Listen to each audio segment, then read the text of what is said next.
जंगल मध्य चारि बढ़िला झील को धरी चलुछि विधवा कुंती मल्लिक। पक्का घरटीए पई आकुल निवेदन। राज्य और केंद्र सरकार ग्रामांचल विकास सहित लोकों सुविधारे रखिबा पई राज्य और केंद्र सरकार कोटी कोटी टंका खर्च करुछंती। सेथिमध्यरु समस्तଙ୍କ मुंड उपरे प्रधानमंत्री आवास योजना रे पक्का घर जोगाई दिया जायछि।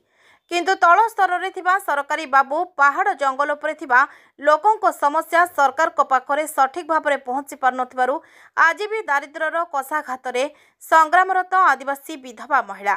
सेहीपरि अभियोग आसी नुआगाँ ब्लॉक अंतर्गत आदिवासी बहुल काप्तापल्ली पंचायत डेंगाबारी ग्रामर कुंती मल्लिक स्वामी सिधिया मल्लिक दीर्घ 20 वर्ष तलू परलोक हो जाइछि। किंतु विधवा कुंती मल्लिक गाई छेड़ी चराई खलीपत्र सिलाई करी चारि बढ़िला झील को धरी भंगा चाल छपर घरे चलुछि।